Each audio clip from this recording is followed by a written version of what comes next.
tingnan mo, halimbawa sa INC, may pagkakaisa sila, Iglesia ni Cristo.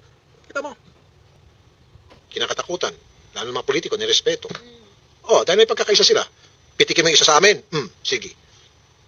Bahala ka pagdating ng eleksyon, hindi ka namin boboto. Hindi nga. Ang ibig ko sabihin, message dito, dapat may pagkakaisa. Hindi, maganda itong samahan ng mga taga-INC. Meron silang pagkakaisa. Sila ang mga, pag may problema yung isang ka-church nila, tinutulungan. Sa Katoliko, ewan.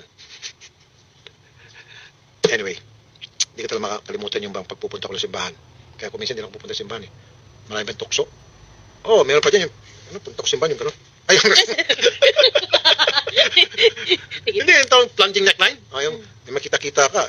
Sabi ko, Diyos ko po, pumunta ko magsimba, hindi para makita ng demonyo. Gusto ko makita ng anghel. Di ba? Miniskirt, no? Miniskirt pa. Sleeveless. Pagkatapos, pag may miniskirt, pagluluhod, ganun-ganun yung palda niya. Ba't ka pa nag-miniskirt tapos panay hira mo pababa? Ba't ka na mag-miniskirt? At dapat hindi ka nag-miniskirt pag pupunta ka ng simbahan. Di ba? Kagalangin mo simbahan. Respeto na lang. Dapat, isa nakapantalong ka o nakapalda ka, below the knee.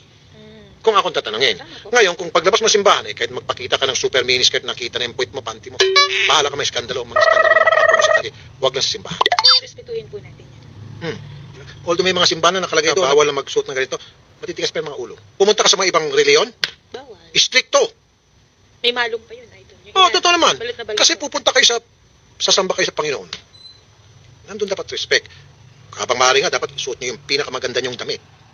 Totoo yan, pag pupunta kayo sa mga party, pasiklaban ng damit, pagandahan. Tapos pupunta kayo sa bahay ng Diyos para mag-celebrate sa harap ng Panginoon, nakasuot kayo, naka-short pants.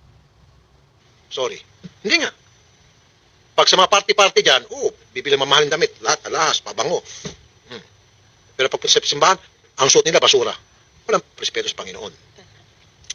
Sorry kailangan ko mangaral dahil ang dami ko nakikita na hindi maganda sa ating lipunan, sa ating paligid, sa ating komunidad. Kaya naman po na ko para magising naman kayo.